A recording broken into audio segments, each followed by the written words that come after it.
for people watching me online, the reason you got this odd angle is because I give me permission to tape me. Okay, because Westmont has these ridiculous rules about people not taping people for public reasons. I am a fan of tape for the same reason I am a fan of cops wearing body cams. I think that tape allows people to understand what is and is not happening in given places. So instead of there being a bunch of varying reports made, this is reflecting on me. Okay, so first of all, thanks to Young America's Foundation for sponsoring this event. Thanks to the Young America's Foundation group here on campus for putting it together. And I have to say that the administration has made this relatively tough. This is the first event that I've had to speak at where, and I've spoken at literally dozens of schools at this point, where the administration mandated that I be introduced and also talked off. So I'm an eminently dangerous man, clearly. Here's the note from the, let's see, who is this from? The director of Campus Life, Dr. Damour, that went out earlier this week for people who haven't been following. We recognize that the speaker's views on diversity have been seen as controversial. Westmont does not endorse the speaker's ideological or partisan perspectives. However, our responsibility as a college is to provide an educational environment that interacts with differing ideas and is willing to ask hard questions in pursuit of truth. The purpose of the format outlined above is to facilitate that kind of discussion and create an environment that fosters critical thinking and engagement with ideas and beliefs, even those that may be uncomfortable. Which, of course, requires that there be an intro and exit from a staff member here to ensure that I don't say anything too egregious without being questioned. Because it's not like I've been doing this for most of my life. This letter, by the way, was met from, let's see, this professor. Is Bruce Fisk in the crowd? Do we have Bruce Fisk here? No Bruce Fisk here. Okay, so Bruce Fisk wrote back, quote, during an election season in which inflammatory rhetoric has often been racially laden, I wonder about the wisdom of giving a platform to someone who does not seem, to me, someone with admittedly liberal leanings.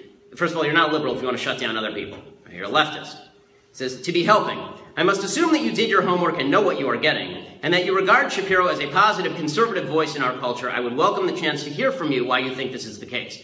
Well, Professor Fisk, welcome to America, where it turns out people can host speakers that you don't like, speakers with whom you disagree, speakers that you may have questions about. It turns out they don't have to justify to you why they're having me, any more than you have to justify why people's dollars are being spent on presumably your class. And I do wonder if the classes at this university that are leftist are accompanied by introductions from professors, other professors, to ensure that nobody is offended. So, with those preliminaries out of the way, and thank you, by the way, all for coming and finding your way here. I hear that the administration conveniently forgot to put out signs directing people to the actual event, so that's wonderful as well. And by the way, I look forward to the administration chartering Young America's Foundation for next year, because I hear that after last year there was some hubbub about chartering the group because it was too controversial and too terrible when you had David Horowitz. This, of course, would be ideological submission and an attempt to quash ideology, so I certainly hope that the administration here will not do that with a good-hearted group of students who simply wish to present an alternative point of view. Okay, so here's what we're actually going to talk about with those preliminaries. And again, folks, if you're watching on the live stream, the waves of students that you see entering right now are being sneaked in. Because in America in 2016, you have to use the back door if you want to participate in free speech. You get to block the front door if you're a member of the left.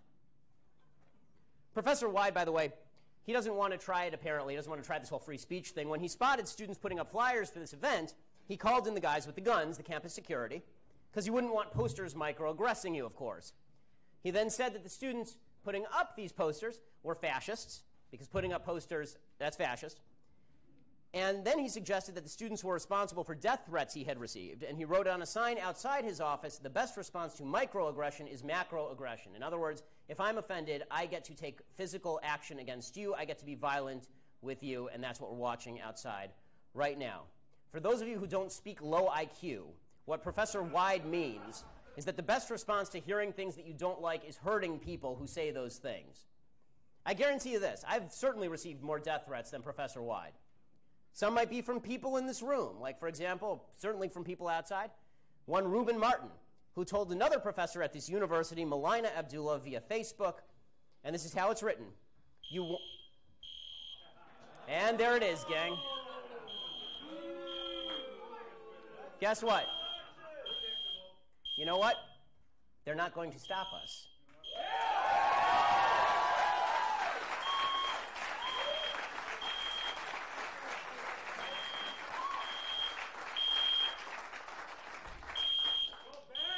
All right. Melina Abdullah's fan, Ruben Martin, wrote, "You want I should hoid 'em, boss. I got a few's ideas me and the fella's been kicking round.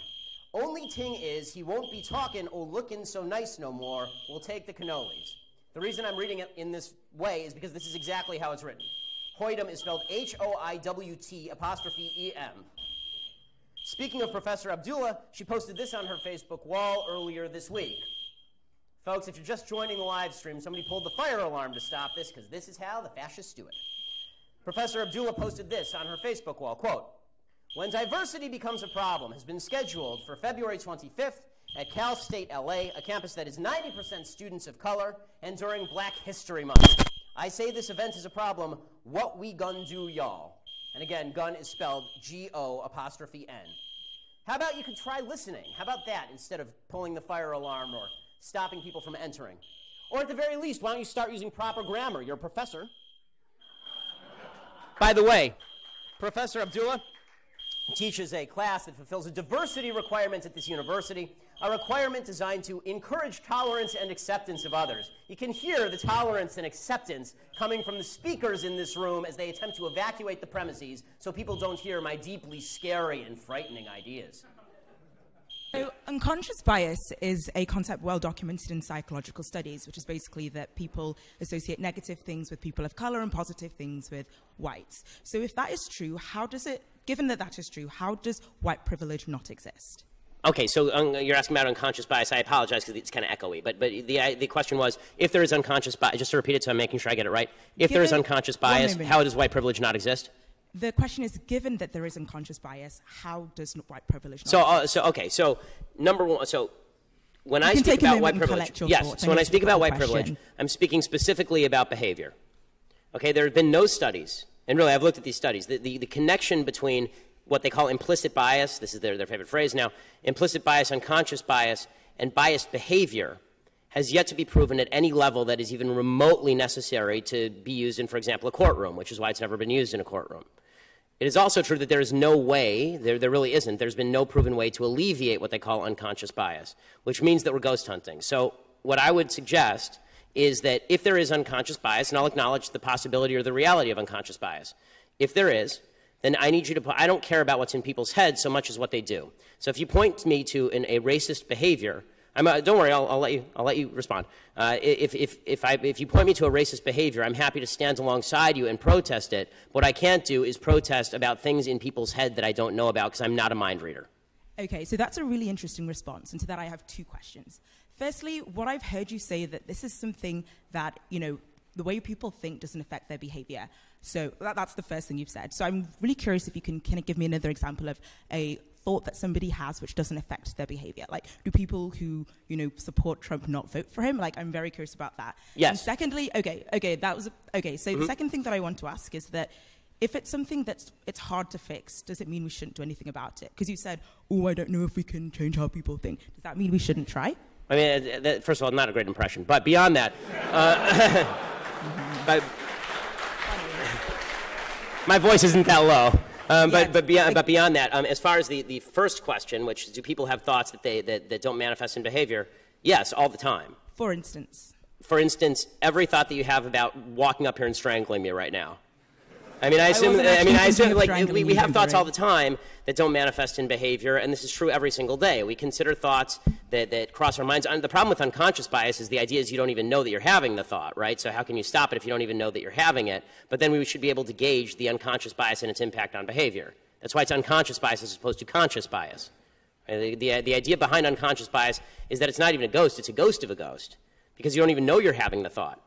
So people, the whole idea behind diversity training is the idea that you can retrain people to stop their chain of thought in order so that it doesn't manifest in behavior.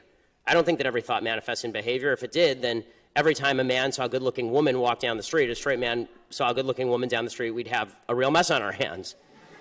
So the second question, the idea was a little too broad for me to respond to, which is, just because something is tough, don't we have to face up to it? Yes, we have to face up to tough things all the time. And one of the tough things I would suggest that we face up to is that you have a lot more control over your own behavior and the decisions you make than the supposedly widespread unconscious bias of people you've never met.